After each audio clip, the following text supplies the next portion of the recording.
Okay, what are you saying, people? Welcome back to another stream. Hope everyone is doing well. As always, guys, if you are enjoying the content, please be sure to drop a like on the video, the stream. And of course, make sure you do subscribe to the channel if you haven't done so already. Make sure you do also hit the bell so you don't miss out on any streams or uploads in the future. Make sure you do check out the completely free to join Elevating Traders Discord channel, which is linked at the top. You cannot miss it. Discount opportunities will be available there close to launch, so make sure you're there to not miss out. And of course, join in discussions about different trading opportunities as well. If you are interested in that, make sure you go ahead and check it out. But guys, welcome back to another stream. Hope you're well. Philip, what is up? Good morning. Good morning. I hope you're doing good. I'm well. Thank you for asking. Yes, we'll go through the majors. No need to worry. DXY, Gold, GU, we'll go through it. William, good morning. I hope you're well.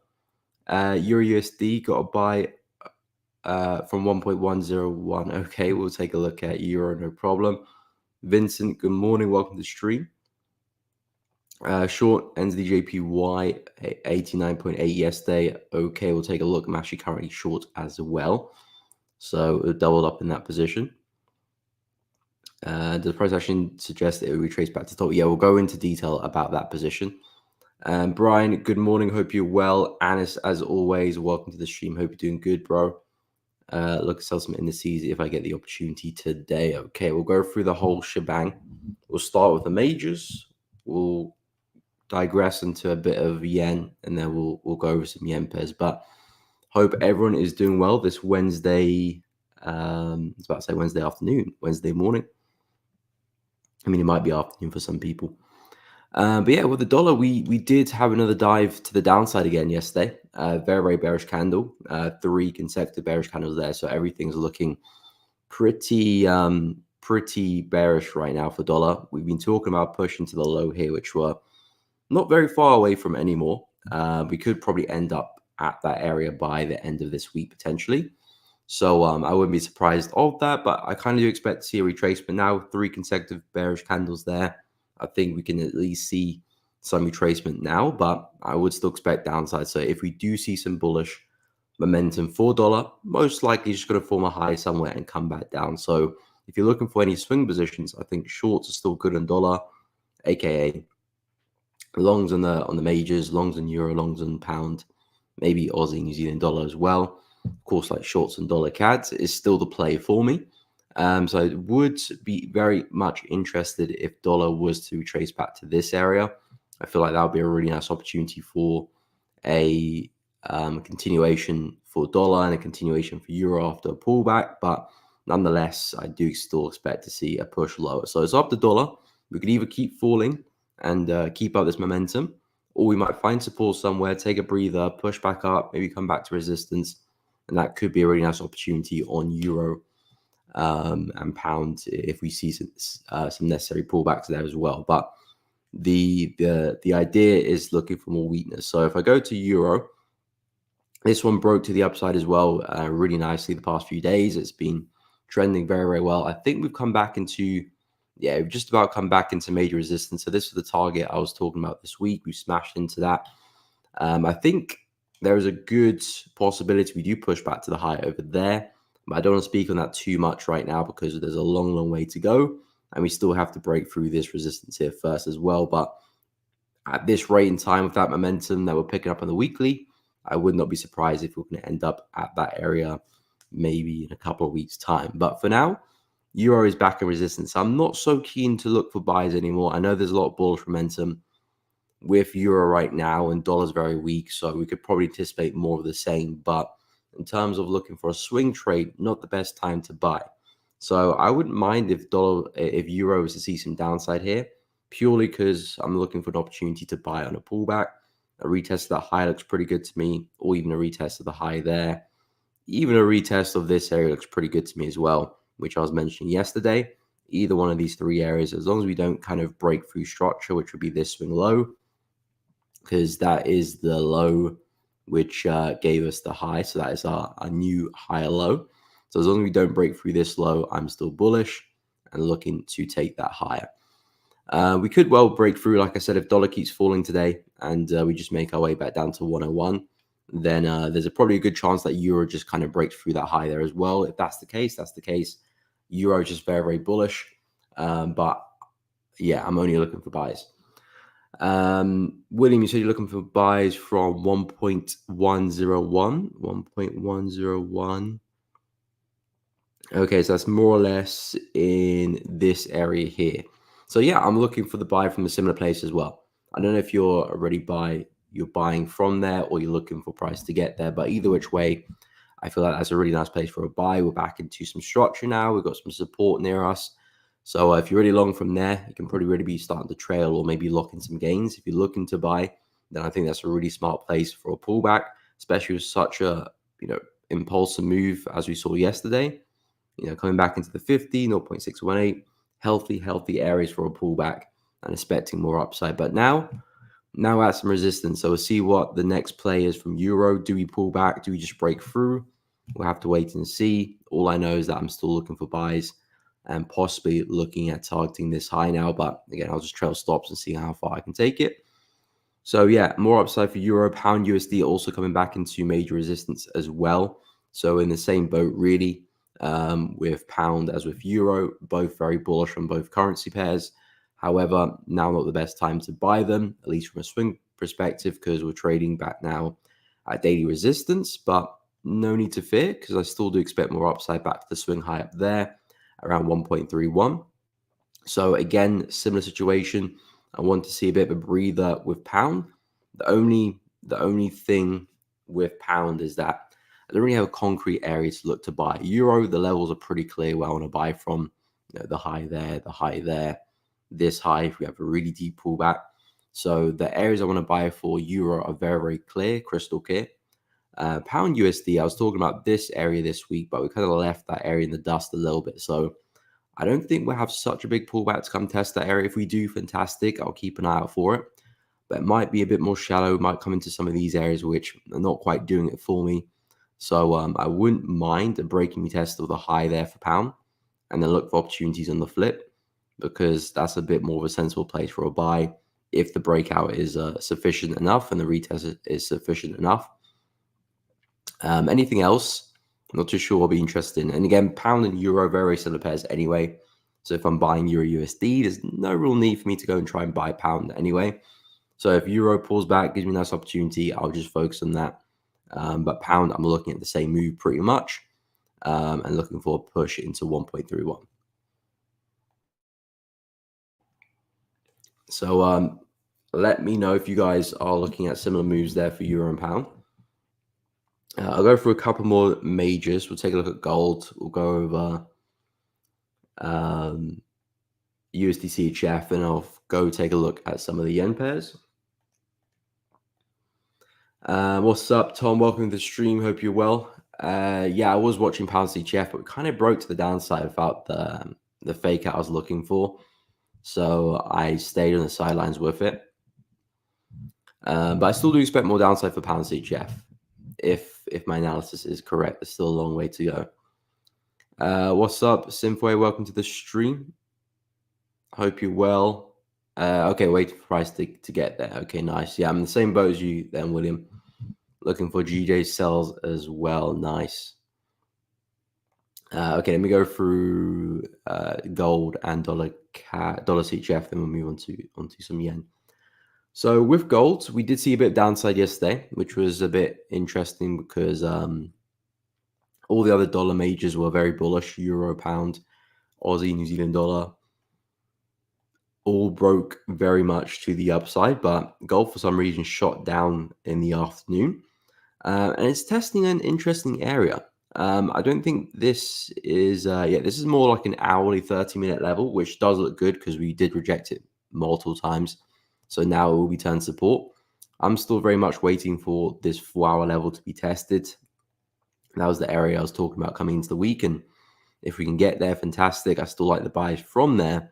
But we well could just use this level here and continue because the market has been pretty consistent with the higher highs and higher lows now. And I'm wondering if the market is putting in another higher low at that area, possibly. I think this is still the better level. It's more of a 4-hour level, but I still think that's the better level. So that's the level I'm holding out for. But if you do see price, maybe put some wicks like we did here, a nice bullish engulfing, 30-minute or the hourly, that could then end up being a really nice place for an entry and looking to target back at that high there. So that could be a nice trade for the afternoon, depending how long it takes. But that could be a nice opportunity there in a couple of hours, depending if price can hold that level. Still very, very bullish on gold. I'll only be looking to buy it. I know we're trading at all-time highs now, so the market is very, very bullish. Some people will be looking for a big retracement, but what I can see is still a lot of bullish momentum present in the market. So with gold going forward, I'm still very much interested in 2480. If you're looking at 2500, well, 2506, I think that's still a sturdy level to look out.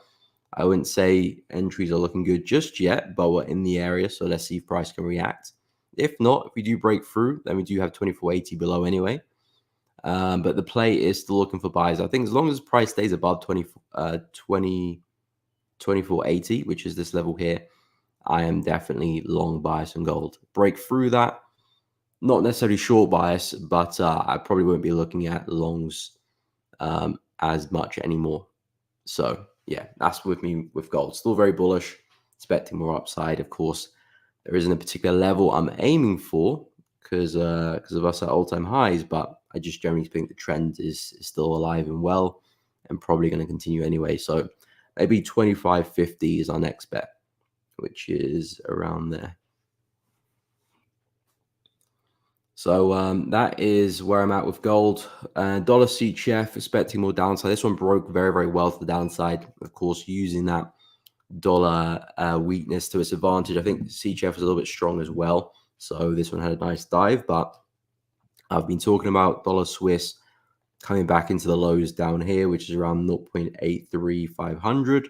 I think that is where price is likely to end up. Now that we've had a really nice break of this low, I think if we were to come back and retest that, that would be a really nice opportunity. So I have added dollar CHF to my watch list because I really like the break, a lot of momentum. I really like the fact that we had this big, big bullish candle pushing up higher, which would imagine invited a lot of buys there as we were pushing up, but then all prices would just roll over. So I think this here is just a bit of a fake move, take up the highs, and now price is likely to continue bearish. So a retest of that could be a really nice opportunity. Of course, depends how we get there, depends how we react. But I would like some shorts there. And then targets, of course, that'll be up to you. You either target the low, so you pull back from here. That could be a nice target. That could be a nice target. And of course, you've got daily support down there, which could also be a nice target as well. But yeah, I'm very, very bearish on dollar CHF. So yeah, only looking for shorts, and I think that's a really nice opportunity on the back of 0.862. So that's what I'll be waiting there for USD CHF. In terms of New Zealand yen, I'm currently short on this one as well. Not moving the best, but I like how price got to the area and a really nice reaction in the 4-hour. In another world, could have been already in a position on the hourly chart up there. But as I said yesterday, I was very busy at the time in a meeting. So I did miss the entry, but hopped in the 4-hour, which is not the end of the world. It just means you have a slightly bigger stop loss. Risk reward might not be as good, but sometimes the price action is a bit more reliable. But we've come off the back of this low here, so that's where I've hopped into the position, looking for at least a move back into the lower end of the channel. And if you can get a break, then whoop-de-doo, hopefully price can really sell off. But for now, it does look like price is finding a bit of support. I'm not alarmed yet because we could easily see price kind of mess around as we've done previously. You can see previously when we're back at the high, price does move sideways, then we get a drop, bit of sideways price action, then a drop. So I wouldn't be too alarmed if price does a bit of sideways and then sees a drop. As long as we don't break through the high, I'm still much in business. I'll keep up to date with the price action, see how everything develops. But for now, I'm still happy with the position, and nothing really alarming has happened yet. Of course, it would be ideal if price was selling off, but not every trade is going to be a clean move in your direction. So we'll see this one through. But yeah, it is finding support there on the lower time frames, but nothing crazy has happened that tells me that okay, price is about to start pushing higher. And we have kind of seen a bit of bullish momentum across the board for the yen pairs. You can see pound yen's pushing up a little bit, CAD yen there as well. So maybe the yen pairs are getting ready for a bigger move higher, possibly, or maybe they're approaching resistance again to find some sellers before another move down. I'm not quite convinced yet, but we'll have to wait and see. Dollar yen kind of bled a little bit yesterday, but it's finding support today. Aussie yen still trading at highs. Euro yen hasn't done much. So more or less a little bit of sideways price action really from the yen pairs since yesterday, since the start of the week. Haven't really gone anywhere. Almost breaking support. I think if we did break support, we'll be in the clear. I think dollar yen's probably had the biggest move, but besides from that, haven't really gone anywhere. So yeah, I think we're just looking for a bit of momentum. We had the balance of trade news yesterday, which didn't really cause much movement. Maybe a bit of upside, but I think we've got inflation on Friday, which is probably what the yen pairs are going to be waiting for, actually. So if you're going to swing any yen pairs, keep an eye on Friday. Well, early hours of Friday or Thursday night, depending where you are in the world. But yeah, the inflation rate could be big for yen. We'll take a look at CAD CHF. We'll go through some indices and we'll take a look at CAD CHF as well. And we'll go through pound CHF too. What is up, Yedish? Welcome to the stream. Favor, what is up? Aussie New Zealand dollar, we'll take a look. Antonio, good afternoon. Hope you're well. Euro NZD, we'll take a look as well. Euro yen, William, plan 165. Taking its sweet time. Okay, we'll take a look at that because we're on the yen pairs right now. In fact, we're on Euro yen at the moment. Good morning, Dark Sean. Welcome to the stream. JPY missed the target with over negative 3. Oh, okay. Now she checked the news. No spike. If this would have happened, then any major currency would have seen rockets. Suppose that's the yen for you. Always been a little bit different. But we did see a bit of upside for the yen pairs. I mean, more so this morning, but the market did push up a little bit. But yeah, like you said, nothing out of the ordinary, really. Like you wouldn't be able to really tell if news actually did happen or not yesterday.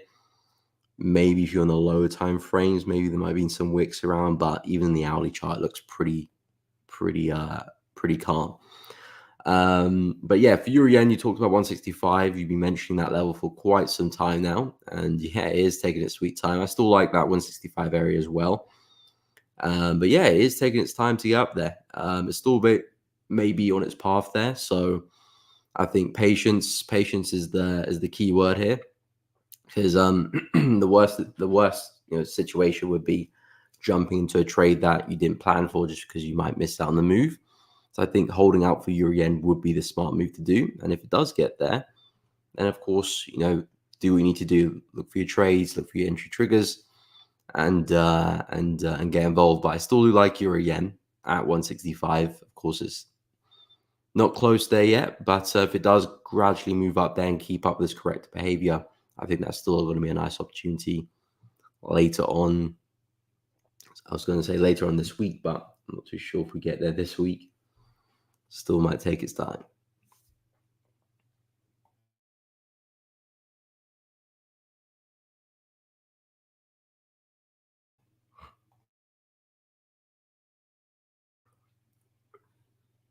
Has my camera died?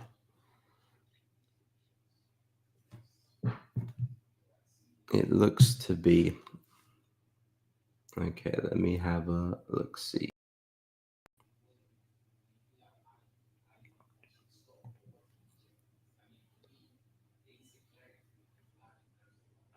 Okay, one moment, people, one moment.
Okay. Hello, hello. Am I back? Am I back?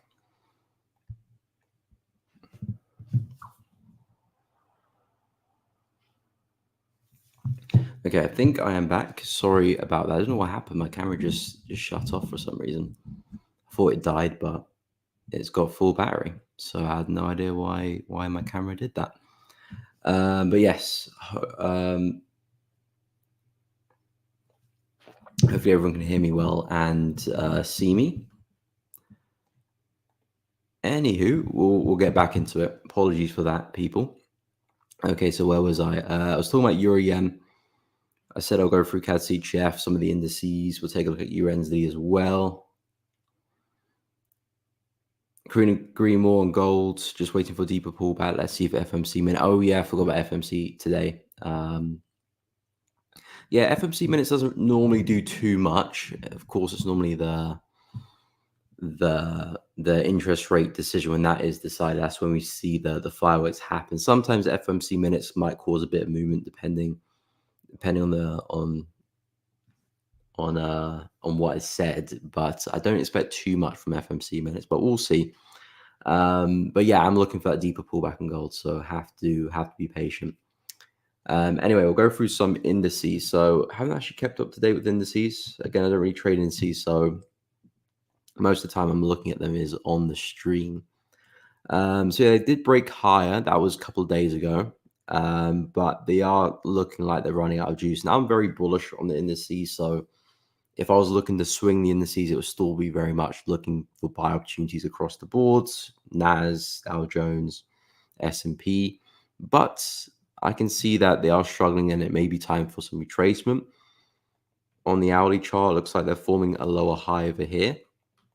So we could see possibly a drop this afternoon, but I would be careful and look and take some profit or maybe some targets as we approach 19,500. I think that is an area where buyers could look to get back involved, and if the indices are ready to charge, this could be what sends them higher.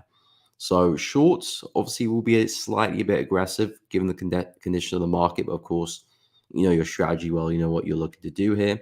All I would suggest is that the high time frames are still very bullish.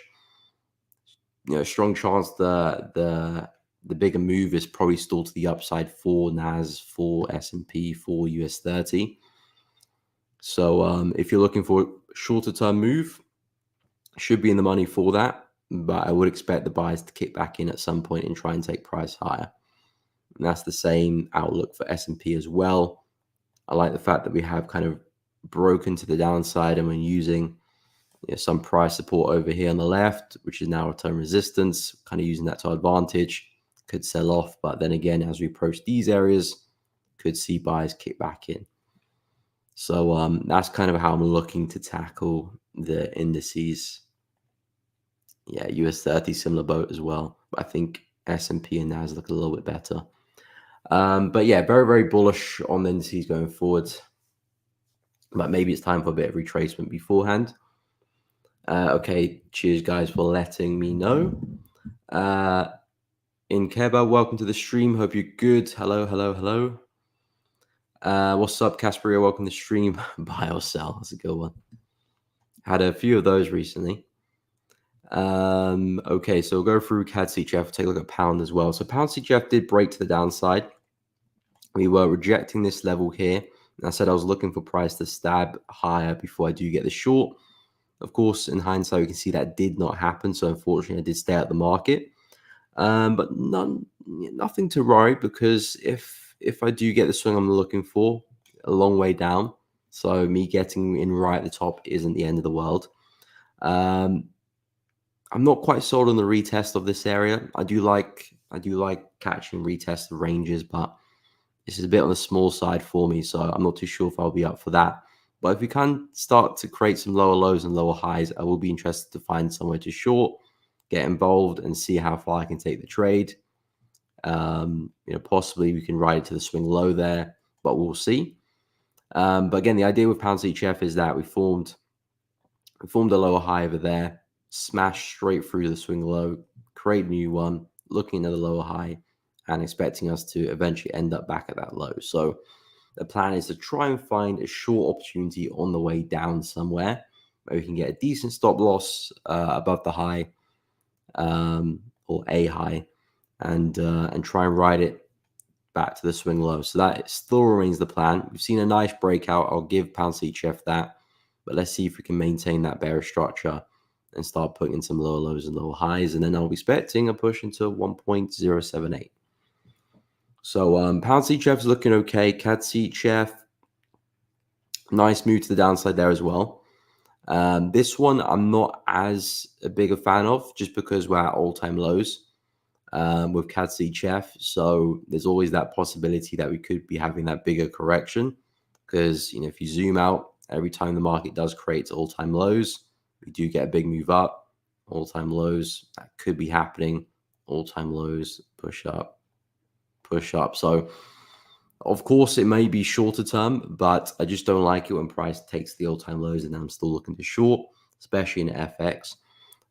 Gold and indices are a little bit different because they just keep going, but FX is just, it reverses on itself quite a lot. Whereas pound CHF hasn't quite made the all-time lows yet, so it's still got a reason to go lower. So I like pound CHF for that matter. CAD CHF though, if you're looking for opportunities, some nice momentum there. Could be some opportunities on the retest of this area. My advice is that I just wouldn't look to try and stay in that trade for too long. Maybe you can leave some positions to run if we do get back to the low here. But I would be looking to take the bulk of my profit back at a swing low somewhere on the lower time frames, just in case we do go through that bigger move up higher. But again, CAD CHF, pound CHF, it's a similar trade. If CHF is going to be strong, then we'll see them both fall,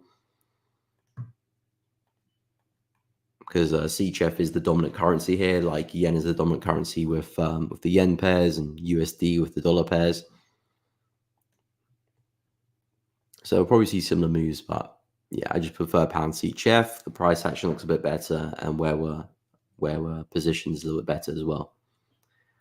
So yeah, that's kind of where I'm at with CAD CHF. Market's still bearish, so predominantly looking for sells. We'll go through Aussie, New Zealand dollar. No problemo. 3 candle rule. What's the 3 candle rule?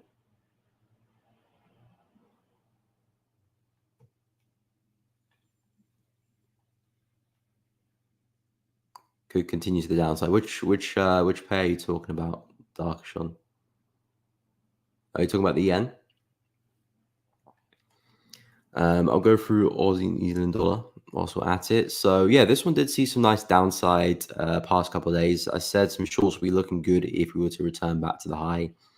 Unfortunately, we didn't quite do that. That would have been a smart place to put your stop loss above. So if we were to see another push higher, this is where you could be looking for your entries, stop loss above the high, and then looking to try and take advantage of a swing back to the low. That's kind of what I was talking about, I believe yesterday, if not yesterday, the day before. But we did see some downside because price did come back into a nice place for a short.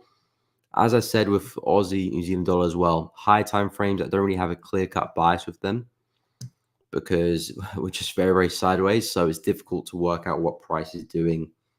When we're looking like this, if you've got a clear trend to the upside or clear trend to the downside, I can work out where price is likely to move next. Of course, not with 100% certainty, but at least I can make an educated guess of where price is moving next. When we're moving like this, it's just very, very difficult to anticipate what price is going to do next or where we could be heading towards.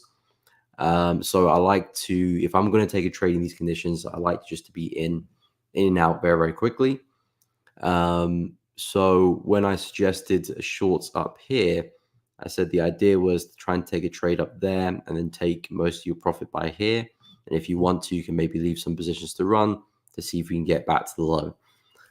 So now that we're trading here, you kind of want price to be back at resistance again. If you're looking to sell, this is the smartest place. You've got price structure over there. Price is obviously rejected it once. We could do it again. And a pretty nice place for a stop loss as well. So I like this level for a short. But that's about it. I'm not really seeing great areas for longs anyway. Maybe if we come back to the low, that could be a nice place. But yeah, this is still nice bearish territory for me. So if price was to push up high and reject it well too, then I think that's a nice place for a short. And see how far you can take it. But yeah, conditions in the high time frame is just very choppy. So I don't really know what price is doing. So shorts there look good, but I'll try and take my profit as we come back into that first low. So yeah, that's kind of where I'm at with Aussie New Zealand dollar. I know you asked me to analyze the higher time frames, but the higher time frames is just pretty much consolidation, really. Maybe we're seeing a swing back to the low end of the range. That could be the case, but that's the best you've got really with conditions like this. And yeah, not the biggest fan of this pair. I'm tempted to actually remove it from my trading pairs. Anyway, if I have missed out a pair, let me know. I think I probably have somewhere.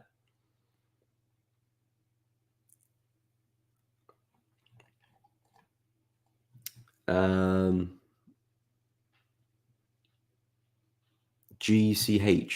What's GCH? Oh, pound CHF. Yeah, I'm liking the downside of pound CHF. Just want a bit more development on the bearish end or some structure. Will Euro PMI news tomorrow morning have a big effect on Euro USD? I wouldn't expect a massive effect. Let me go take a look. Yeah, particularly Euro PMI, Euro CPI can definitely affect Euro.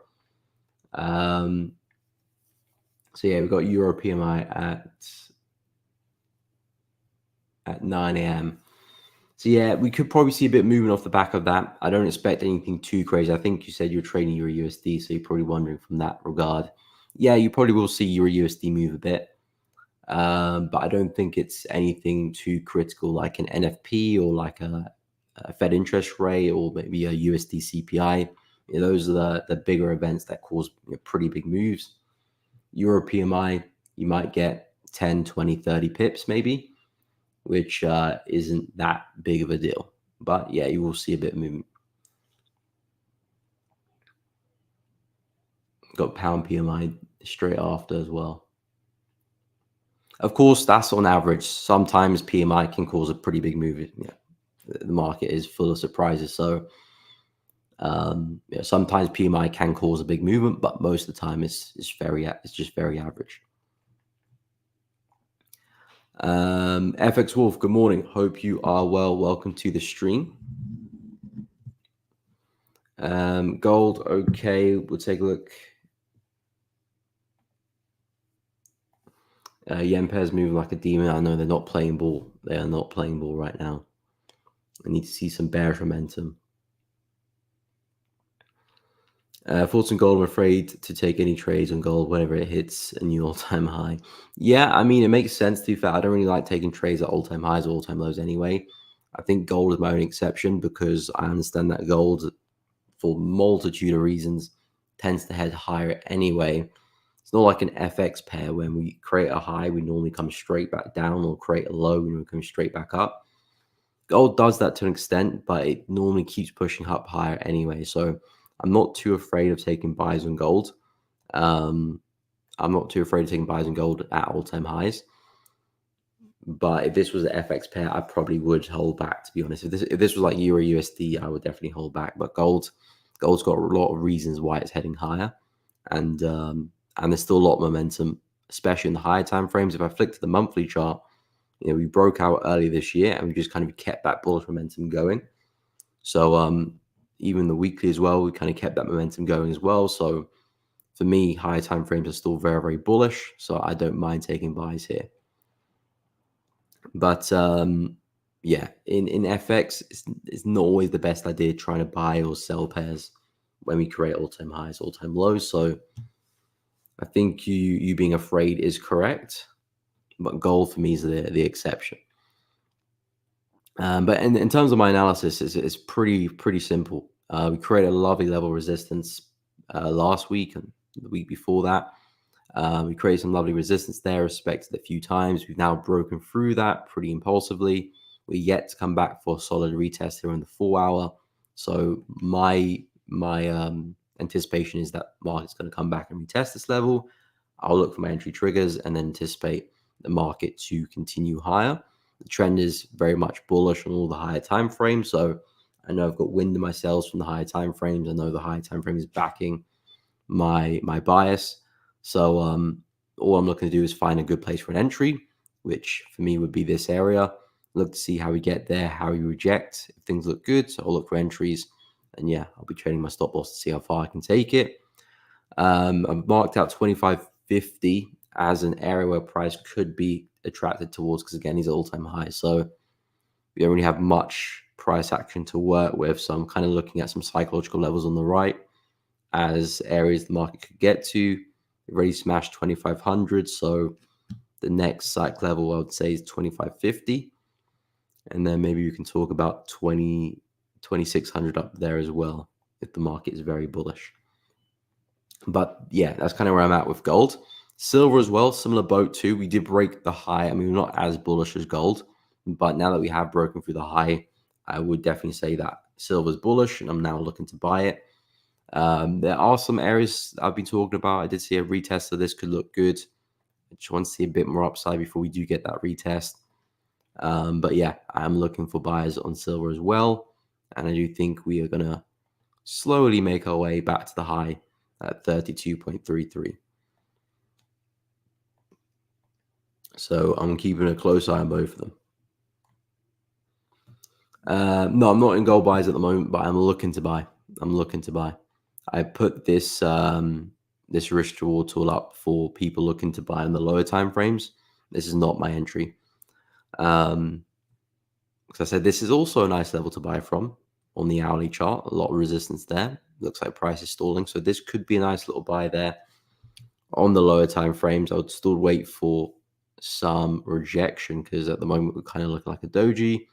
If you could see a nice shift in momentum, this could be a nice entry, maybe in the 30 or the hourly.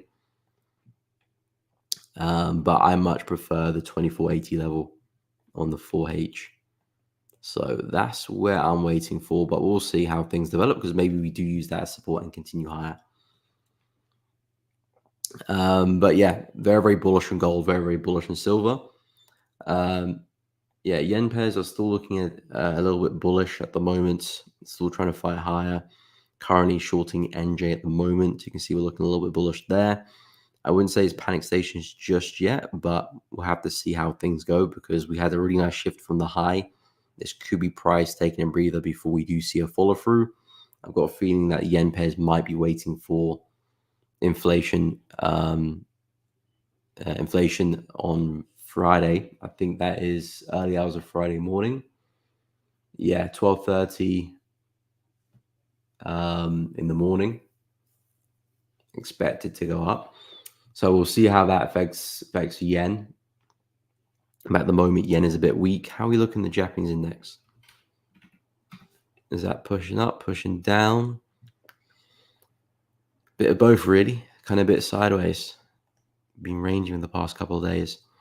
So yeah, with the Japanese index, we're still in a really nice place for some downside. I still do like this one to the downside, but again, I'm very much in the belief that the bigger move is probably still to the upside, back to 41,593. I'm looking for some shorter term moves for a bigger move up higher. I think we had a massive rejection on the weekly chart, which is probably going to take us to the upside anyway. But as we approach this area, this is a bearish territory. This is where sellers will be sitting. Just depends if the sellers will be victorious or the buyers break us through. At the moment, we're kind of just moving sideways. So if we can reject the high, that would be brilliant. See some downside. That will help out my position on NJ.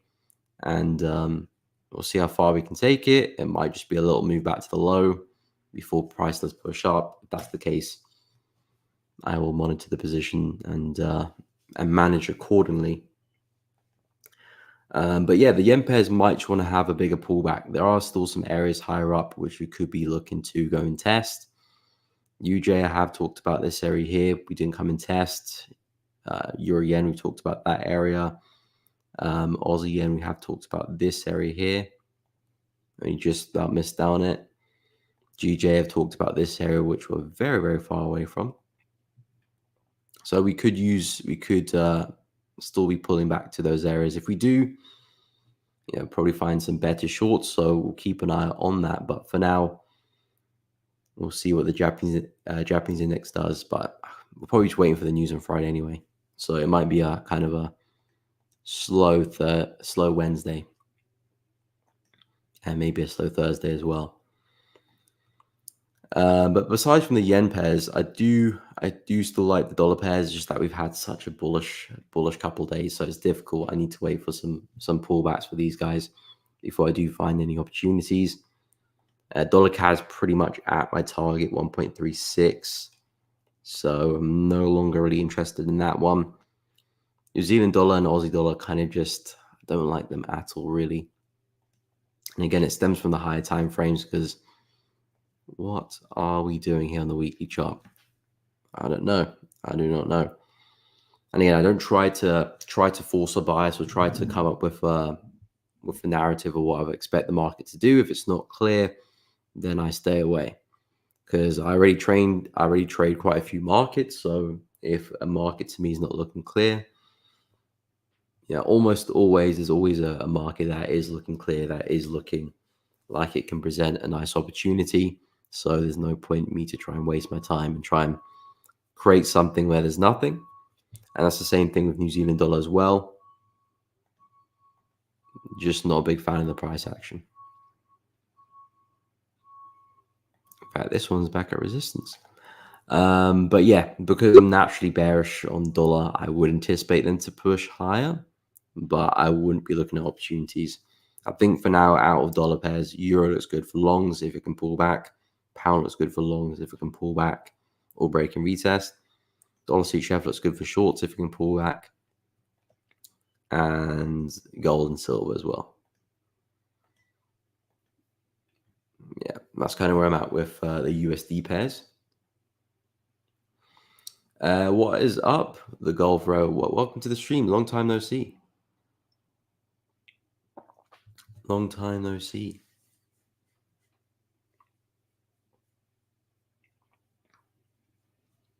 W's going on GJ. Oh, you're trading pound yen?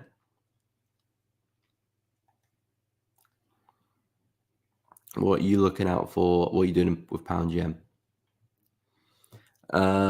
Any moves? I got a few pairs on my watch list. A lot of them USD pairs, which do need to see some pullbacks, which I've just mentioned. So Euro USD longs, pound USD longs, they're all in resistance now. So it might actually be a better play to look to short them for the short term. But I'm very much still bullish long term. So I'm still going to be waiting for buying opportunities on them. But for euro, looking at something like this, for pound, something like that would be nice. Dollar CHF, something like that would be nice as well. Gold, I'm looking at 24.80. Big level on the 4H, looking for some buys over there. USD, we're kind of breaking out, but we haven't really got the breakout just yet. I'm looking for some shorts on USD on the breaking test of this low here, which did look like it was breaking through yesterday, but then it kind of reversed and it's faffing around there a little bit. But the head and shoulder has been printed very, very well. So now all I'm waiting for is price to break support, and then I'll start looking for my opportunities shortly after. But yeah, in terms of where we're trading, it's a really nice area, really big level of resistance here on the left. Use support there as well. So if you do snap through that, hopefully the floodgates will open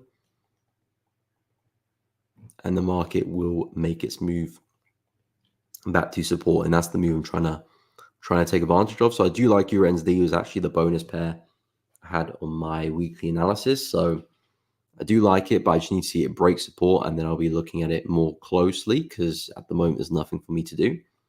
But if you do break through the support with a clear, clean break, then absolutely I'll be interested.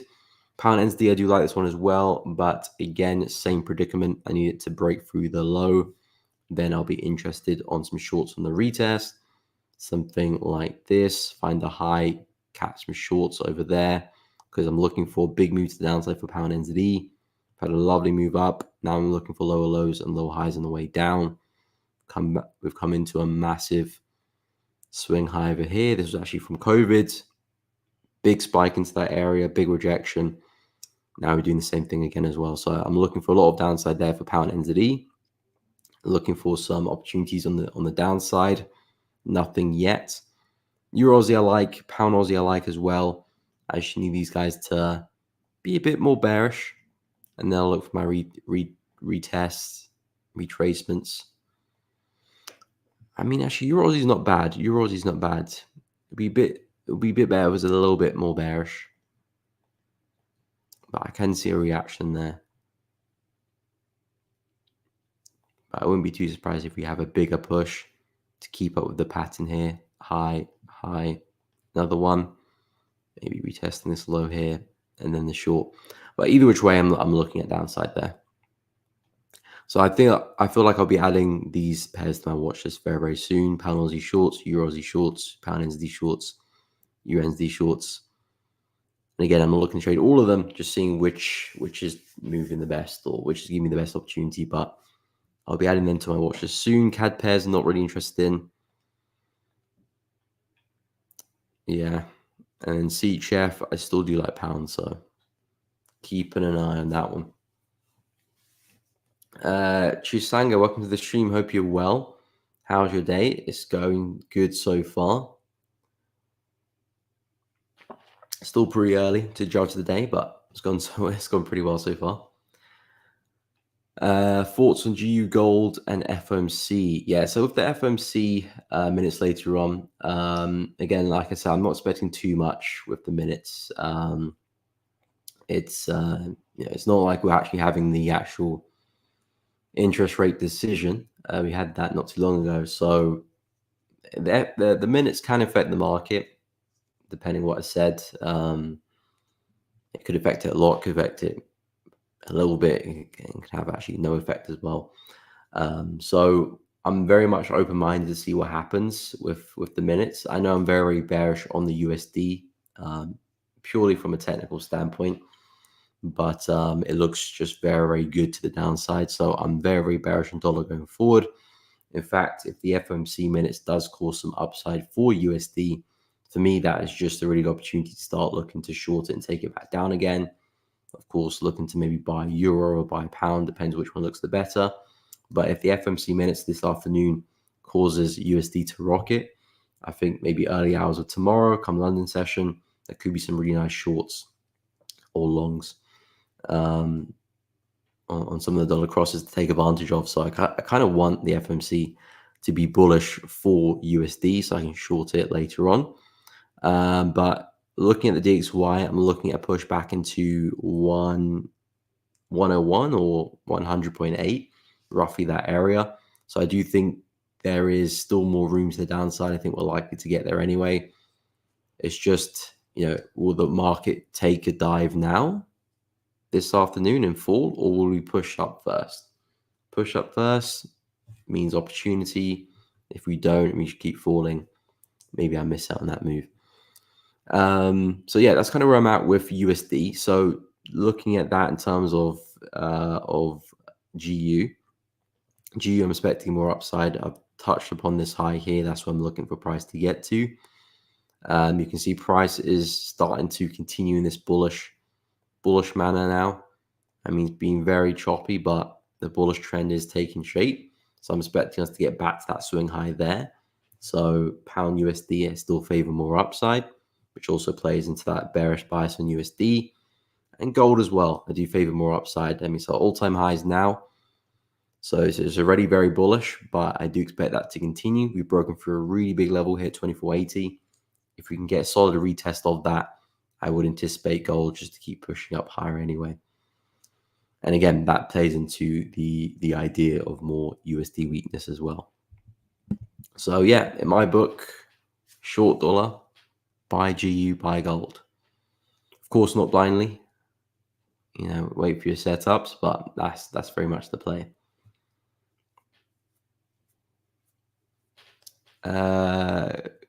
What's up, Holy One of Israel? Welcome to the stream. Hope you're well. Having problems a few hours ago, UJ sell, but we've got a bit of a pullback. Yeah, we're seeing that kind of across the board. I'm in NJ at the moment on some shorts. and price is looking a tad bullish as well. Although I haven't seen any profits yet because price has just been trading at my entry. Now it's pushed up a little bit. But across the board, the yen pairs are pushing up: CAD yen, pound yen, euro yen, Aussie yen, dollar yen, Swiss yen as well. I think USD JPY has played out the best because USD has been pretty weak the past week. So yeah, USD JPY has probably moved the cleanest and the furthest to the downside. And I do still expect more weakness in USD, so it just depends what's going to be weaker, USD or yen. CPI for Japan also coming on Friday. Yeah. Have you analyzed GJ already? Maybe I'm late to the party. Okay, I'll go through GJ. So yeah, with as I said, maybe the yen pairs are waiting for the CPI on Friday to really get the ball rolling. Whether they break up or down, we'll have to wait and see. GJ, I've talked about shorts for this one. I mean, I have mentioned this area up here. It was still very far away, so I'm not gonna go into too much detail about it because we can talk about it when we're closer. Right now, this is the only area which I would consider shorting from. We did see a nice reaction here kind of at the end of last week, start of this week. If pound yen can push into that, that could actually be a nice place for a short, for another push back down into this low. I do like that idea there for pound yen. If we do break higher and price does form a bit of a bullish trend, then we'll discuss 196 as the next area, 195, 196 as the next area of interest for shorts. But to me, pound yen is looking pretty good. I like the momentum we had on this move here. Big move. And this to me just looks very, very corrective. So I'm just looking at this as the pullback of that move. So shorts is the bias for me for pound yen. As we slowly push higher, I do like the high here. So that's kind of where I would be interested in. If we fail at that, then as I mentioned, I will look at 196. But yeah, we've already had a bit of a bearish move, so don't really want to be placing any shorts in here because number one, we're actually finding support here. Number two, there's not really a sensible place for my stop loss apart from above this high here. So in theory, if my stop loss makes the most sense above that high, then I kind of want to get my entries closest to that high as possible to minimize my stop loss and of course maximize my reward should the trade play out. So I want to find entries up there. So hopefully we can come up, retest the high, reject it, find some entries off the back of that. And then, yeah, maybe you could look for a trade back to where we came from into this low. That could be a really nice trade within itself. Or maybe price does break through and we push to the low there, which would be a phenomenal trade because there's so many pips right now with pound yen. If I measure from that high to the low, that move there is 1,070 pips, which is a lot of pips. Yeah, it's a lot of pips. And again, I don't remember the last time I caught a move of 1,000 pips. I don't think I've ever had, to be fair. Even when I was trading the higher time frames as well. But yeah, it's a lot of downside potential, and of course, if you push higher, you've got some areas up there too. But the analysis has pretty much been the same with most of the yen pairs, really. No problem, Gold Forever. Happy to help, my man. Remember to hit the like button. Appreciate that. If you guys are enjoying the channel, find it useful, enjoying the stream, please be sure to hit that like button, as Chisanga just mentioned there. And of course, make sure you do subscribe to the channel as well if you're finding it useful. It does really help out the channel. And make sure you do hit the bell so you don't miss out on any streams or uploads in the future. Appreciate everyone who has, of course, liked and subscribed so far. And make sure you do check out the Discord channel for Elevating Traders, completely free to join. It is linked to the top of the chat. You cannot miss it. But yeah, discount opportunities will be available there closer to launch date. So if you don't want to miss out, make sure you check it out. And of course, feel free to join in discussions about different trading opportunities. I share ideas there as well. And so do many others. So take a look if you are interested.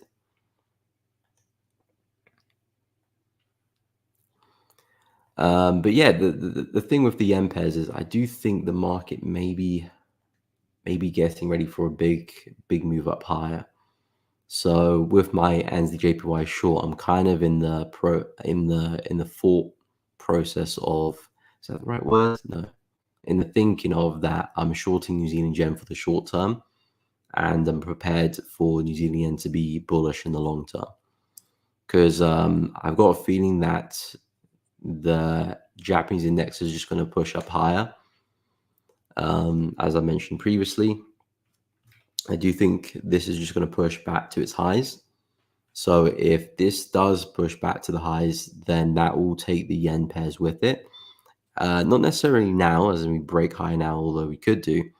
But where we're trading here on the 4 hour and the daily chart, this is definitely a seller's territory. You can see a brief consolidation. We spew to the downside of a lot of bearish momentum. So this for me is still a great place for some shorts, but based on the rejection we had to the downside, massive wick down the daily, really big wick down the weekly chart.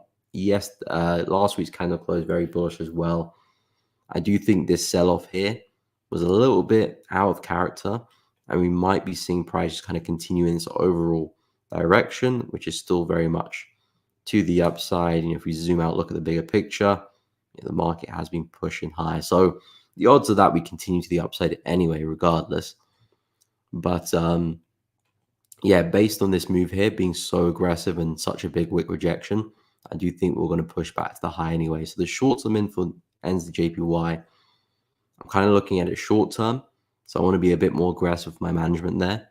Hence where I said if we do get to the lower end of the channel, which is this area here, if we do get to the lower end of the channel, I will look to probably go break even though it's a bit early, but just because I'm actually expecting maybe something like this, or we might break out and then do something like this.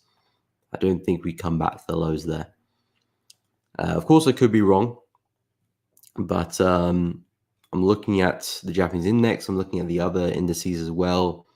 S&P, NAS, I do think they're pushing back to their highs too. You can see we have the same kind of massive wick rejection there on the weekly chart. Strong weekly candle closure. I'm expecting this to push back to the high.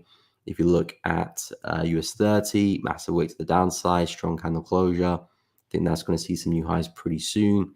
S&P, big wick to the downside, strong candle closure. That's probably going to see some new highs soon. If you go to UK 100, big wick to the downside there as well. If I get rid of my drawings, big wick to the downside there as well. This one looks like it's going to push back to the high there too. The market is just wicking to the downside, taking out some traders, and probably now getting ready for a big push up. Take a look at the DAX. Same kettle of fish there as well. Big wick to the downside, strong close. I do think we're going to push back to the high at some point too. I think the Japanese index is going to follow suit. So if that's the case, then we might be seeing some USD weakness, we might be seeing some yen weakness longer term. So the New Zealand yen short I have now may just be the play for the rest of the week, and the bigger move may still take us up higher. So that's kind of where I'm thinking right now.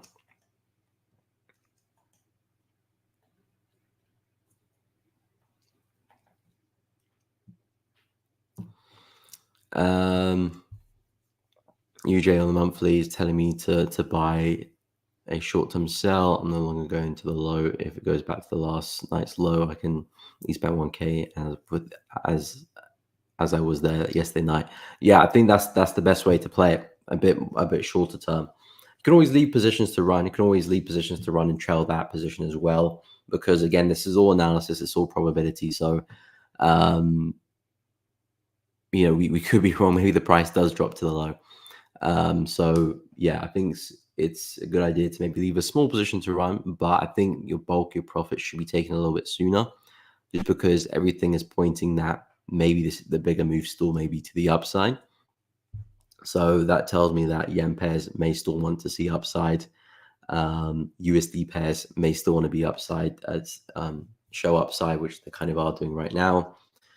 I wouldn't be surprised if CHF pairs follow suit as well, really, because they're all kind of in the same umbrella: CHF, USD, yen. They're all very much similar pairs. They're normally bullish together, normally bearish together as well. So I wouldn't be surprised if CHF follows suit. But yeah, after looking at some of these indices and how they're shaping up, I wouldn't be surprised if they do start pushing higher. And then it might provide some really nice long opportunities as well.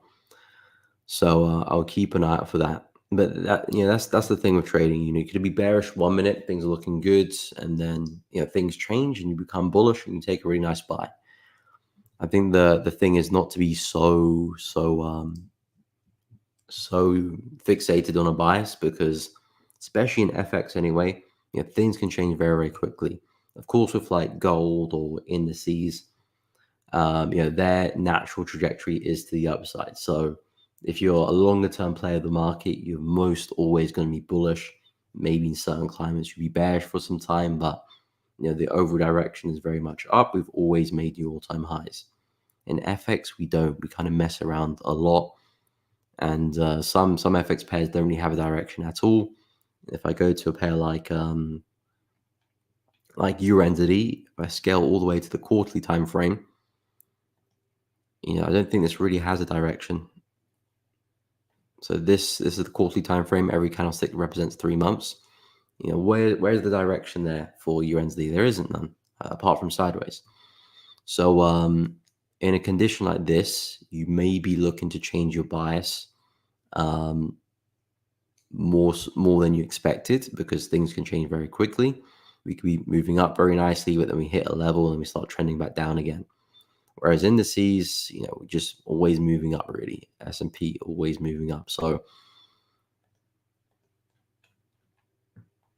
in the FX world, you have to be a bit careful from that and don't want to be too stubborn with a bias, because, as I said, things can change pretty quickly.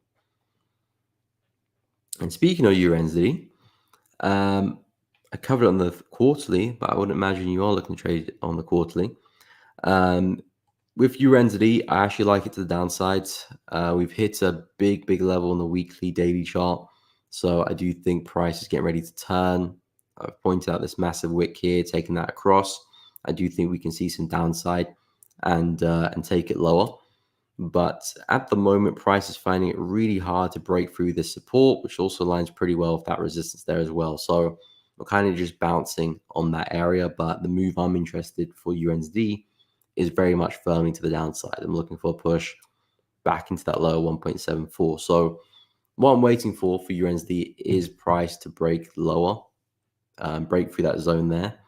And then I'll be looking for some retests on the flip to then anticipate some lower highs for me. We've got a lovely high over here, giving us that low, another lower high, looking for the new low, for the next lower high, and then so on and so forth. So this is the opportunity I'm after. This is your head and shoulder pattern down the left, head, right shoulder. Looking for that to break and then find some shorts. So USD I actually really like. Price action is pretty clean. Higher time frames look good. We're trading at a big level.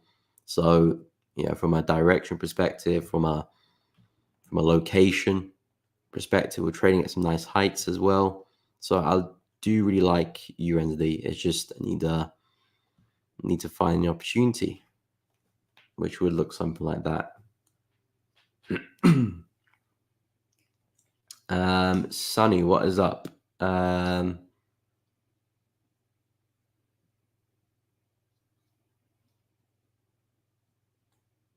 Yeah, and possibly you could view it as too late to enter. I mean, I did have the entry on the hourly chart actually, but I was in a meeting, so I actually missed the entry. But I still hopped in the NJ. You can view that as too late to enter because price has already had a bit of a move to the downside there. So you can say that, okay, because I haven't entered right at the top of the high, I don't want to enter because we've already seen a bit of a move to the downside. But my thinking with the trade is that I'm expecting price to go a lot further. I'm looking for price to break out this channel and continue down. And me waiting for the full hour does mean that price has already moved a little bit in my direction. But if we are going to see a bigger move down anyway, then it just means that my risk reward will be a little bit smaller.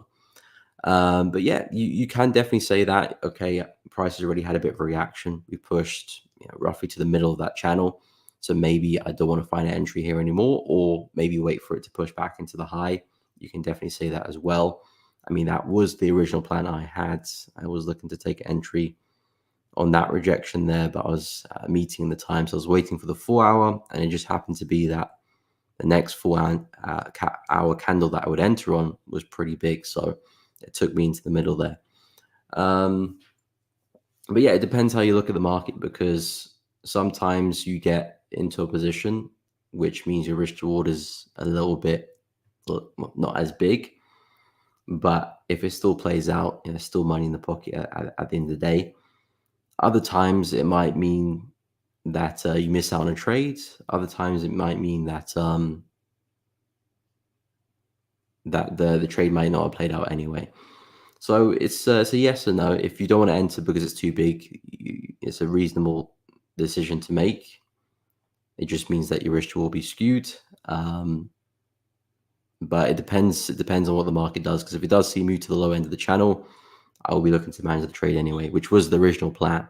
So if I did take the entry here, it just means that I would have a bit more floating profit by the time price got to the low, and I'll still trail my stop loss, which would be in a better position anyway. So give me a bit more room to trade with. But unfortunately, I missed the entry, so I waited for the 4 hour, and now here we are. So yeah, it's just dependent on the trader, I would say. It's dependent on the trader, because some people wouldn't even take a trade here. They'll wait for the breakout and then find the entry. But I've never been one for breakouts, to be honest. I've always been looking for break and retest. That's always been my style.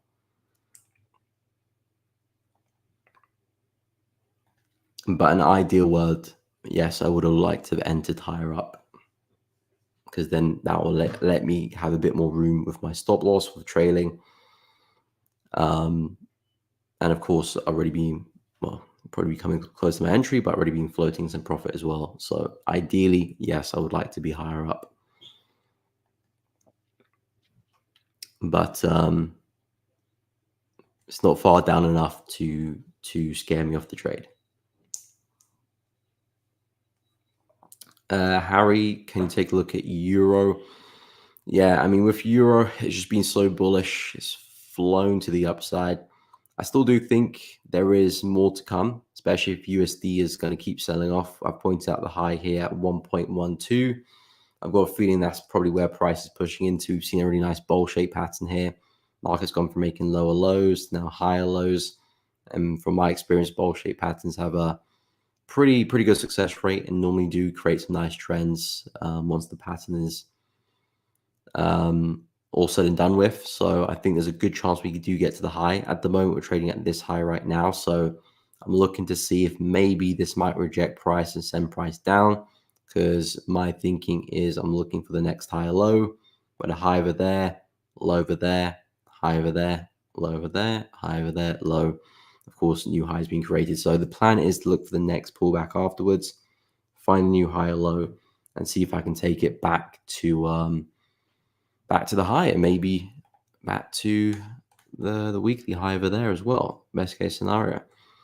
But yeah, Euro USD to me is just very, very bullish. So if I'm looking to take a trade, I definitely wanted to look for buyers only. I understand that we're in some resistance right now, so I can understand people looking to take some shorts here. You can see last time we're here, we had a massive reaction. So shorts do make a lot of sense from here. But I think if you do get into shorts, it's most likely you're taking advantage of retracement rather than the bigger move in the market. So I think shorts look good for the shorter term. And if you want to look for some buys later, I think that looks good as you approach some of these prices, 1.104, 1.1003, and 1.094. I feel like those are the best places to be looking for longs. But at the moment, we're stuck in some resistance. So we'll see if price breaks through, or maybe we retrace from here.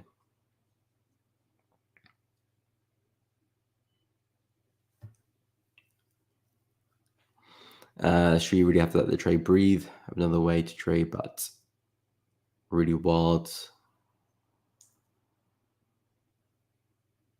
Just the pullbacks are hefty. Yeah, I mean, depends what type of move you're looking for. If you're looking to really swing your positions, then you want to let it breathe. You want to give it space to move around, because especially in FX, we fluctuate a lot. We don't just move in straight lines all the time. If the market's going to move up, it might move down first, sideways, up a little bit, sideways, down, sideways, and then it might make us move up. And all of that kind of down, sideways price action is going to be a lot of fluctuation. There'll be wicks, maybe a bit of news here and there as well, and then it might make its move, which is kind of what Euro USD has been doing. A lot of sideways movement here. Then all of a sudden it makes its move. A lot of sideways. All of a sudden it makes its move. You can see here, really big move down, but then that flip bullish. So there's a lot of fluctuation here in FX. So if you're looking for big swing positions, you can hold for longer term, it's good to give your trade room to breathe. If you're looking for the here and now, and you want to take a position and be done with it by the end of the day, then you can be a bit more aggressive with trade management, because if you're only trading for the here and now and you don't want to be in a position where you're in some profit and the price reverses against you, then of course you will have a slightly different management style and you'll be a bit more hands-on. It just depends what you're looking for. Like you said, if you're looking at high probability setups from a weekly standpoint, and of course you want to give price room for some pullbacks, because you're looking at bigger targets.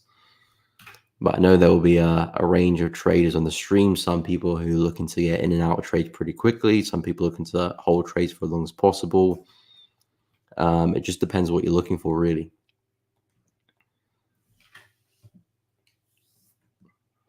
And even in my case, most of my trades, I do give room to play out, but sometimes I will be a bit more aggressive. If maybe the higher time frames aren't particularly clear to me, I'll be more aggressive with the trade.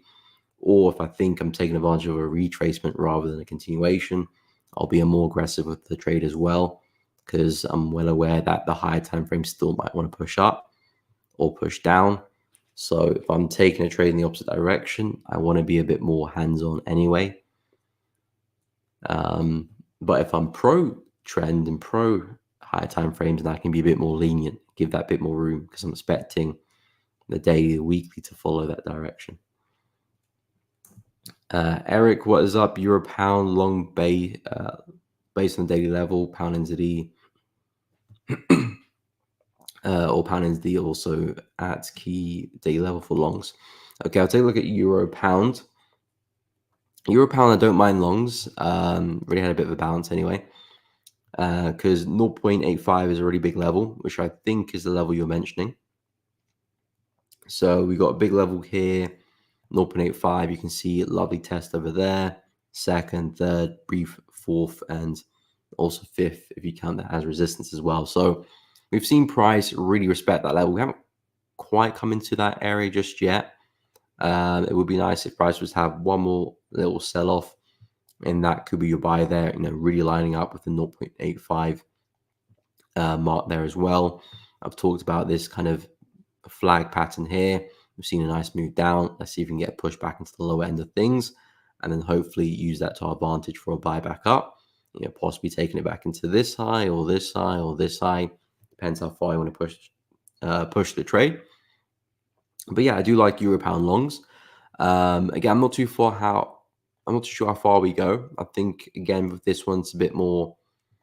You take advantage of a retracement rather than prices reversing, because you can see how consistent we have been with all of these lower highs here for Euro pound. 1, 2, 3, lower high there, lower high there, lower high there as well. Now I've come back into the same area. I'm wondering, is price going to put another lower high to continue its trend? That could be the case. So if that is the case, then maybe you want to be looking at your trade a bit more closer as we approach these areas to secure some gains, or at least protect yourself from any reversals. But in terms of a solid place for a buy, I think it is one. I think it definitely is one, especially with all this momentum here. And this looks like a correction of that move. So I like how price is moving as well.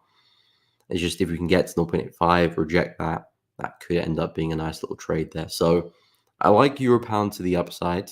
Pound NZD I'm very bearish on. I can understand, yes, price is kind of trading back at this area here, but I do think price will break through. I think the bigger move is to the downside for pound NZD. because on the higher time frame, the weekly, we've come back into a really, really pivotal area, which is this swing point here. We've come back there again and stabbed straight through. So I do think for pound NZD that we are going to reject this and continue down a lot over the next few weeks. Of course, this could take some time, but I do feel like this is going to be the bigger move. Yes, we could reject this level here, maybe come up for a double top, possibly. That could definitely be a case. But I'm more interested with the sells. So if price can break lower, I will be interested in some shorts there. But you're right, it's definitely a big level. Price can definitely reject that and find support there. But at the moment, I'm more interested in the shorts here with pound NZD. So that's where I'll be fixated. But of course, for me to take the shorts anyway, I need price to break through, which it hasn't done yet. So if it does break through, you probably be looking at sells anyway, because that same level will be now acting as resistance anyway. So the shorts, the longs you're talking about won't be at play. But at the moment, yes, price is holding out the support, and maybe we do push back up to the high. So if that's the case, now's the time to be looking for those entries. But if it doesn't hold and price breaks through anyway, then the shorts I'm talking about will be at play, and that's the move I'm after.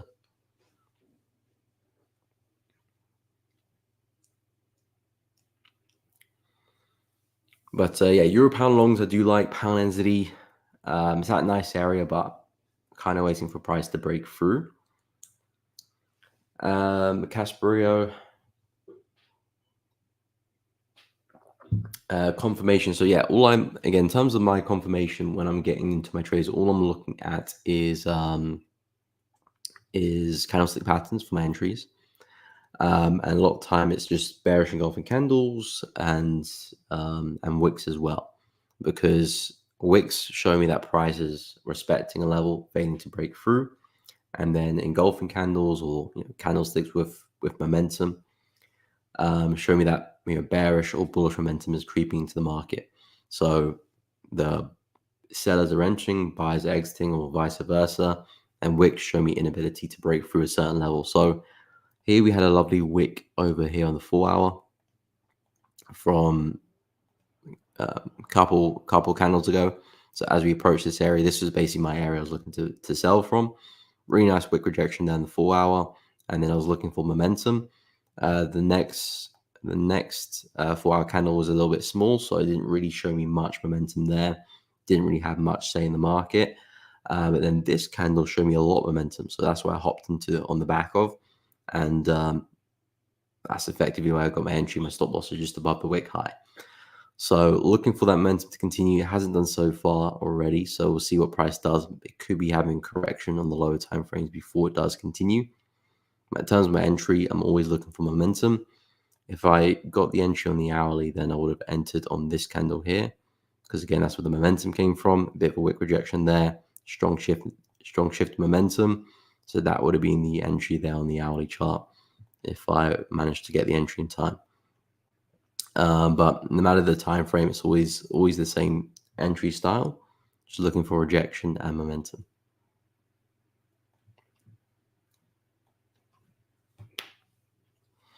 Are you still eyeing up CHF pairs to the downside? Yes, I am. I think my main focus is still pound CHF. Lower. I mean, some of the other CHF pairs look okay, but I think pound CHF looks the better one, because a lot of the other CHF pairs are coming from all-time lows. New Zealand CHF created an all-time low not long ago. It's recovered most of it now. Aussie CHF made an all-time low not long ago as well. Actually, is this all-time low? Yeah, not quite. We just missed out on the all-time low of this wick. But we came very close to it. Pound CHF, we're not at the all-time lows yet. This is our support level. CAD CHF, we create all-time lows there as well. And Euro CHF, we just about spiked through, create all-time lows there as well. So pound CHF, I still like this one to the downside. I do think if it is going to see a continuation of that trend, there's a long way down to go anyway. So 1.07859, if it does continue, it does look good.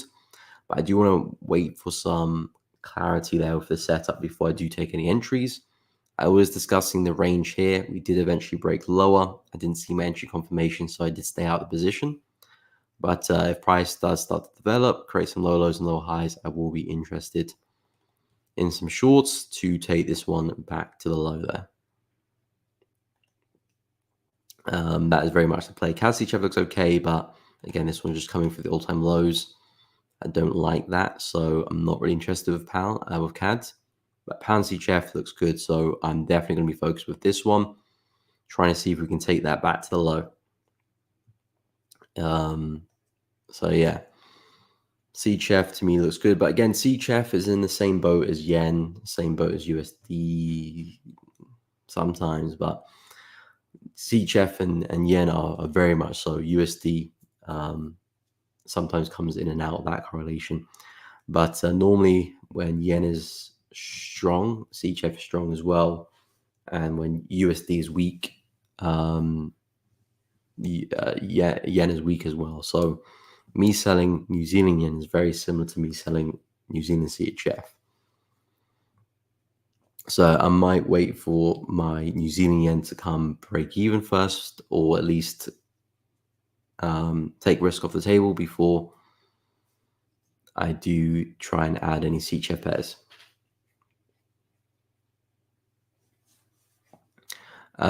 Sunny, not always sounds will go wrong. Hard working. I appreciate my man. Again, that's the reality of trading. That's the reality of trading. Not every trade is going to win. You will have some losses. You have losing streaks. You will go through drawdown. That's all a part of trading. And the best way to get over it is to welcome it. Really, is to welcome the drawdown, welcome the losses, and realize it's just a necessary part of trading. We don't have all the insights here in the markets. We all kind of looking at the markets through a keyhole, really. And as long as probability is in your favor, then you just have to see at that probability through the losses, through the losing streaks, and through the wins, of course, as well. All right, no problem, William. Have a good one, my man. We'll see you tomorrow. Okay, Vincent, have a good one as well, my man. Take care. Good luck, everyone, in the New Zealand dollar short, New Zealand yen short. Yeah, we are going to need it because yen is still pretty weak at the moment. But have a good one. And hopefully see you tomorrow. If you guys are enjoying the stream, by the way, please be sure to drop a like and subscribe if you haven't done so already.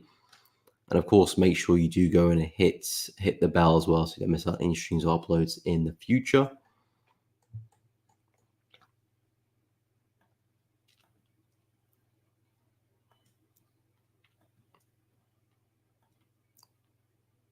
Is anyone trading gold at the moment? Because I know we are testing that hourly level support, and a couple people were mentioning it yesterday as a place to buy from, and it is having a bit of a reaction now. How do we close in the 30? Not much in the 30, but we are starting to see some momentum. So depending on that close in the next 30 minutes, that could be a very, very interesting close down on the hourly there for gold. This could be a nice double bottom and possibly take price back to the high. I mean, I'm still interested at 24.80, which is this big old level down there, but we may not get there as well. We may not get there. But I mean, I like how price. I mean, we had a big sell-off there, so that was looking very interesting at the time. But we have kind of slowed down and found our feet a little bit. So if price does have a big rejection here, I think there's a good chance we do continue. From the beginning of the week, this has been my level of interest, so I'm going to be holding out for that level. But yeah, I wouldn't be too surprised if we do push through. I still like silver a lot, and I kind of like silver more than gold just because silver's not at all-time highs, and silver's got a long way to go before it does get back to all-time highs. A long way to go. All-time highs is all there.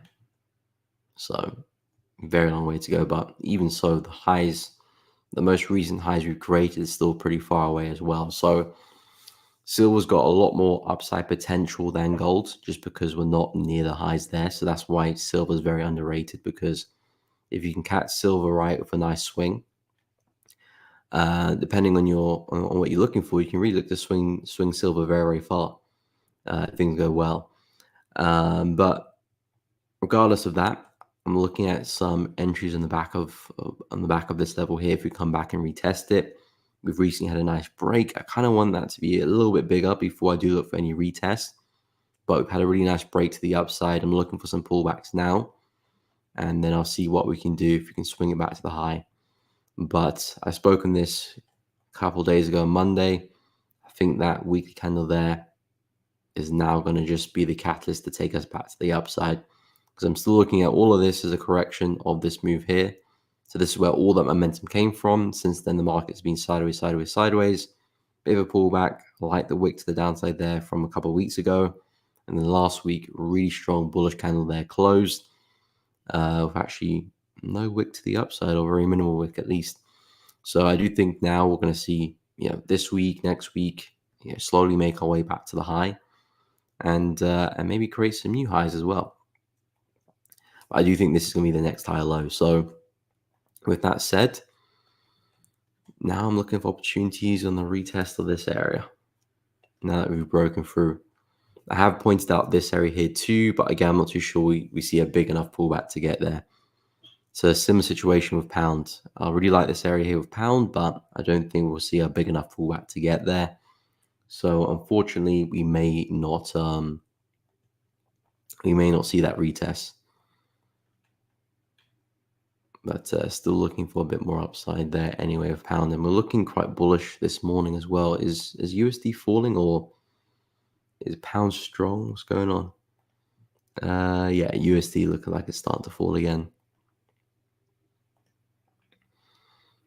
Strong bearish close there on the 30-minute. Hourly looking pretty bearish there too.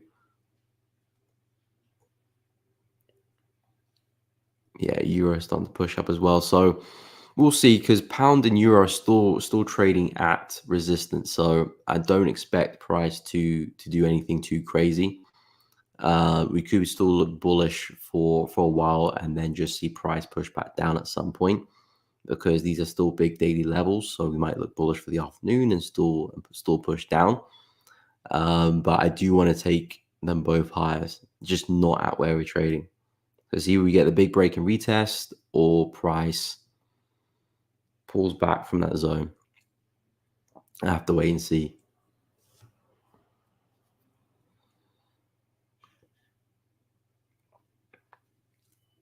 Holy One, tracing challenge account,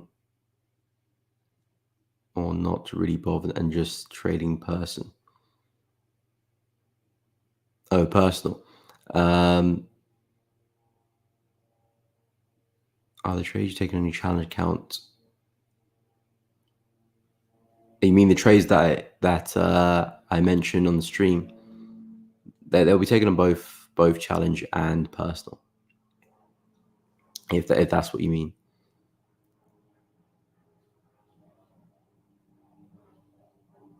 Yeah, they'll be taken on both challenge and personal. But I haven't been very active in the markets anyway, because I've been very, very busy with setting up Elevated Traders, which is very close to being launched. So so yeah, hopefully once that's launched and all things are running, I can pick up trading a little bit more actively, because it's taken a lot of time, a lot of meetings, a lot of calls are being done back and forth. So when everything's done, all the I's are dotted, T's are crossed, then I can pick up the challenge accounts and be a lot more active on them. But yeah, that was always going to happen with elevating traders. But yeah, launch will be very, very soon. We're looking at early September. So if you guys are interested, make sure you head over to the Elevating Traders website. So far, it's just the landing page. but you can drop your email there, and there'll be some discount opportunities, which will get in touch with you when we do go live. I don't know. I think we'll probably do some like promotions or some rewards for people who come to the stream or something like that. Because yeah, some of you guys have been on the stream for a minute, so definitely need to show some gratitude. Good man, good man. So yeah, hopefully I'll come up with something, a few ideas. Probably ask some of you guys, see what you're thinking as well. But could do some opportunities on for people on the stream, because you guys have been here for quite a while. So it's only right that we show some gratitude. Drop the URL for the prop. Yes, I will. This is the landing page. So you guys can drop your email here, and there will be some opportunities for discounts when we do go live. Let me be sure I spelled that correctly. Yes, I have. So yeah, you can head over to that, drop your email in there. Follow us on socials as well, Instagram, Twitter. Of course, the Discord link is already at the top of the chat. So whatever socials you guys are on, feel free to join us. We'll be posting updates about the firm, about the rules, how we're setting up, and everything involved, so you guys are well aware of what's going on and up to date.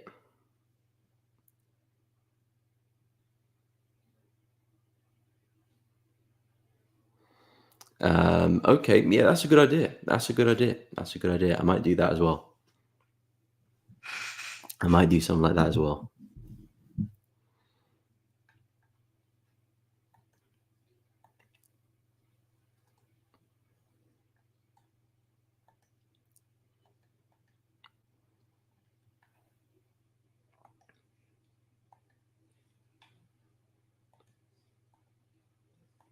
It's funny because I've always been emailed by prop firms to do promotion, and they said, you can have a free 25K or a free 50K account. But now that I set up my own firm, now I can give out free accounts of my own accord.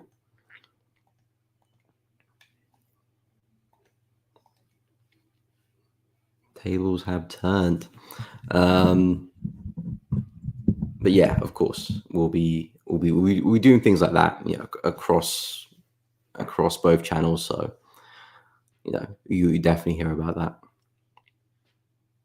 The landing page is not displaying. Have I spelled it incorrectly? Let me go double check.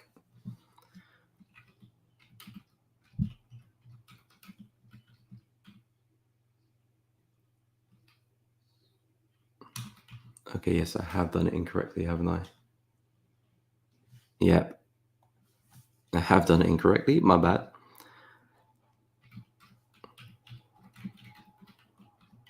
That was not the landing page URL. This is. Let me get rid of that. So yeah, that is the landing page.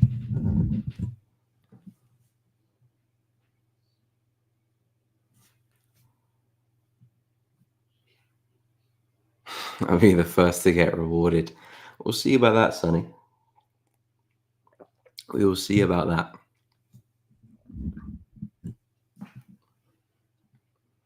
Appreciate it, my man. But yeah, I mean, let me know if that works, Philip, that link.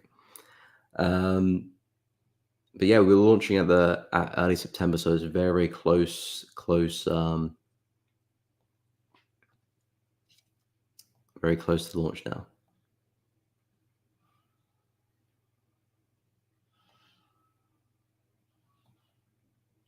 But I'll be making some YouTube videos like explaining the rules, explaining how we operate, and what our plans are going forward. Because a lot of things going forward, which we're planning. Brokerage later on in the new year, hopefully. Set up the own brokerage, which will take some time. But yeah, there's a lot of plans going forward. But for now, Elevating Trade will go live pretty soon. But yeah, I'll post my videos on my channel, explain the rules, explain what's going on, how we're setting up. So keep a lookout for that.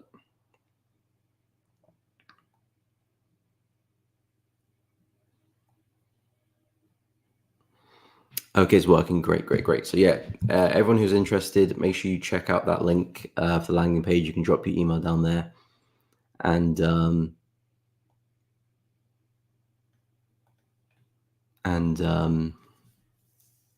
yeah, we'll update you close to the launch date, and of course, discount opportunities will be there as well.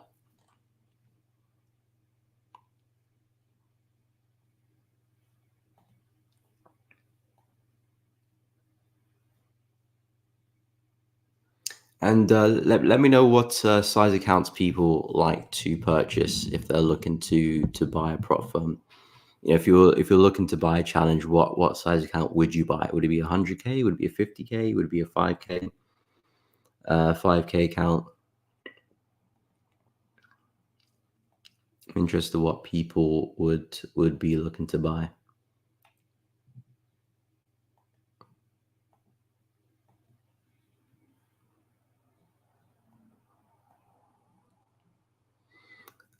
But yeah, NJ's not moving too well at the moment. Fighting back and forth. We'll see that again. Like I said, I don't think we'll see much movement until inflation on Friday. So it might be a situation where we kind of just move back and forth for a period of time. So yeah, I think outside of the yen pairs, I mean, dollar pairs look good. They're just not really in my area yet. Same with gold as well, and silver too. And these guys might take a bit of time too. So there's nothing really I'm about to take a trade on at the moment. Of course, I'll be managing New Zealand yen. But other than that, not seeing much else in the market. What is up, Lauder? Welcome to the stream. Hope you are well. A bit late, but I'm here, of course. A bit late. What's the saying again? Better late than never. Better late than never, Lauder. Better late than never. You still keeping an eye on silver? I remember you mentioned silver yesterday. Still do like silver longs, but I'm not quite sold on the retest just yet. I kind of wanted to see a bigger breakout before the pullback, but I don't know. Maybe that's the best we're going to get. I mean, we haven't got to the retest yet either, so there's nothing for me to do, but kind of want to see a bigger breakout with silver. Okay, you're still interested. Yeah, I'm still liking silver. Like I said earlier, I like silver a lot because it's nowhere near its all-time high, so it's got a lot of upside potential, whereas gold's already at its all-time highs. Although I still think gold still has a lot of upside potential as well. I think silver's just got a bit more of it, if that makes sense. And it's got a bigger move to go through as well. So I like the silver buys. 29.25 is definitely my area of interest. But I don't know, things could change. Depends on how we look. I do like this level down here as well, but I don't think we get there. I think that's a bit too much of a pullback to ask for. But now that we broke structure, I do think silver is on its way up. Gold, same boat as well, although it is doing pretty well to hold on to support there. That could be a nice little buy down the hourly. It could be a nice buy. We'll see how it closes in the next 13 minutes, but that could be a nice little buy on the hourly chart there.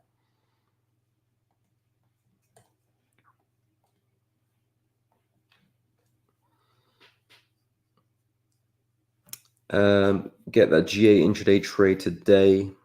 Okay, yeah, I remember you shared it on Discord. What time frame was it? Was it the hourly time frame or 30-minute? I think you mentioned a retest of this area here. So yeah, I mean, if that is area you mentioned, then yeah, I mean the market's looking pretty bullish. We could get there this afternoon and see how you're looking. But I like GA to the downside. I'm looking a bit from a swing perspective, so kind of hoping for a bigger breakout and a bigger retest of this support level for my shorts.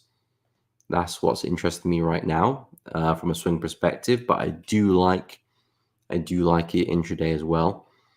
What time frame do you enter your trades, Tom? What time frame would you enter that trade? But yeah, I think there's a good chance GA does get there. I think there's a very good chance GA gets there, and I'm expecting more downside anyway. So hopefully we do hold that and see some shorts. Lauda took pound CHF sales yesterday. Okay, nice. We did see a bit of downside for pound Swiss. 1.11850 still holding nice. Do you have a target for that one, Lauda, or you just kind of trail and see how far we go? I'm looking for more downside in pound CHF as well. I was looking for the shorts for pound, but I wasn't too happy with the price action, so I stayed cash for that one. But now with that breakout, things are looking a bit more interesting. Certain break and retest like that could entice me for some shorts. Again, if pound CHF is going to continue the trend, we've had a massive breakout. This could be a massive pullback. So there's a long way to go. Should we get back to the low?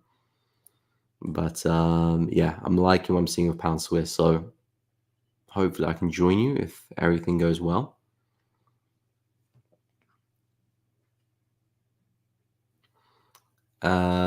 Sunny, why don't you follow our structure if 4 hours at building phase? I think our price action levels, some trading idea to get in during building phase.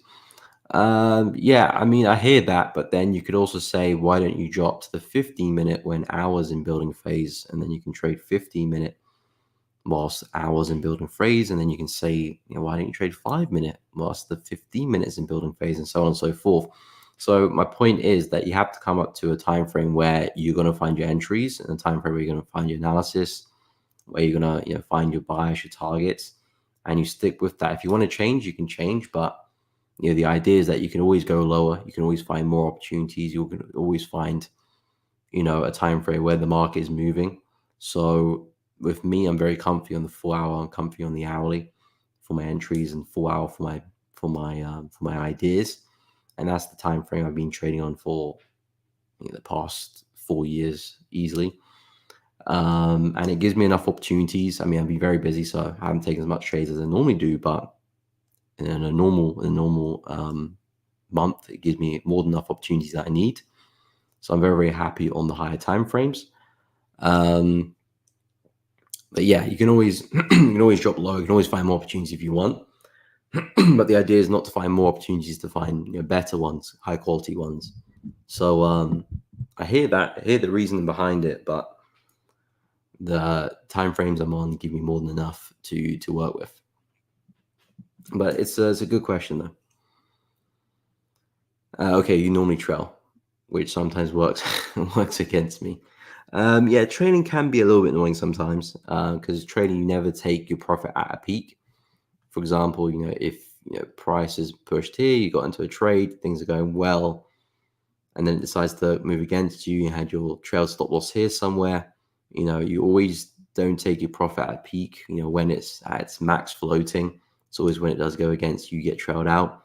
Sometimes you get trailed out just to see price continue in your favor more so, which can be annoying sometimes. Especially I can definitely relate to that.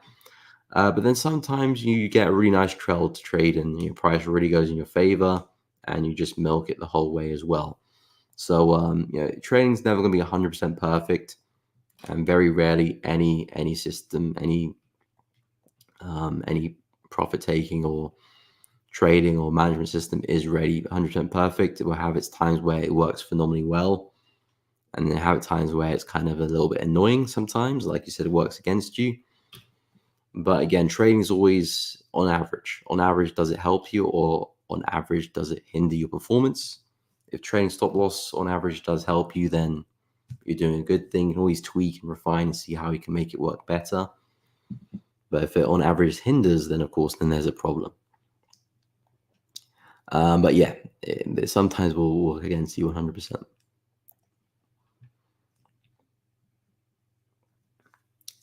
Gold, Adrian, I will take a look at gold, no problema. AJ Andres, what if my main time frame is 4 hour? What do you recommend time frame to execute? I would say hourly chart. That's kind of how I adopt my trading style. I mean, I use the daily, weekly, monthly as just to look at the higher time frames and see what they're doing. And that's how I create my bias. And then I use the 4 hour to look at my setups, the levels I want to buy and sell from. And I drop to the hourly chart for my execution. So if you're using the 4 hour to find your setups, to find your direction, then the hourly chart is a good time frame, or maybe the 30 or the 15. But I'd say hourly is pretty good because it's not too far away from the 4 hour. And it's also enough where you can maximize your risk to reward. Maybe you can drop to 30 if you want to as well, but hourly 30 I think is a good place to be. Tom, 50-minute entry, okay, because the point of interest is drawn from the 4 hour. So normally the point of interest is on the 4 hour. I would draw to the hour to enter the position. Oh, okay, so you drop one time frame below. So 4 hour, hour 15. Okay, I understand.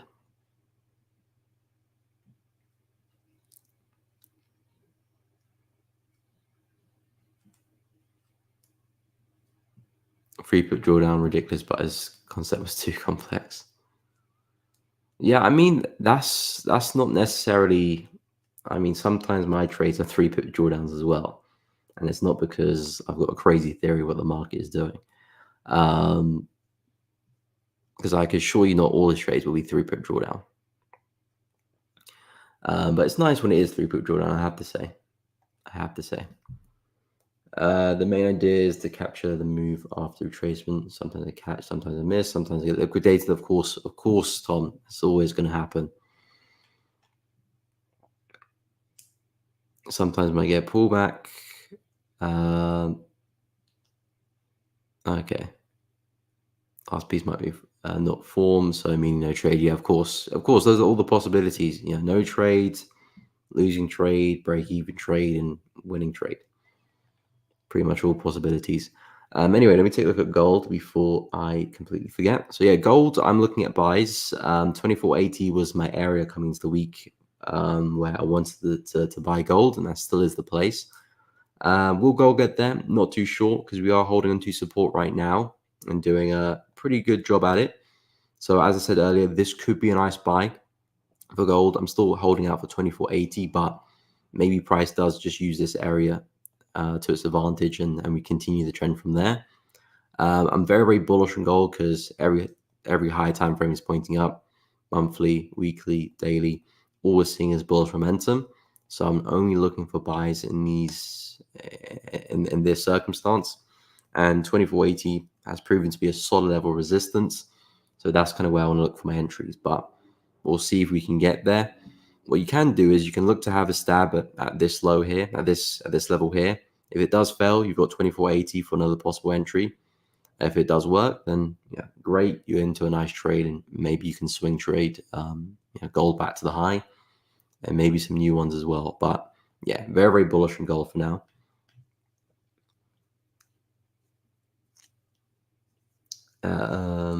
It's not sometime annoying, and sometimes it coming.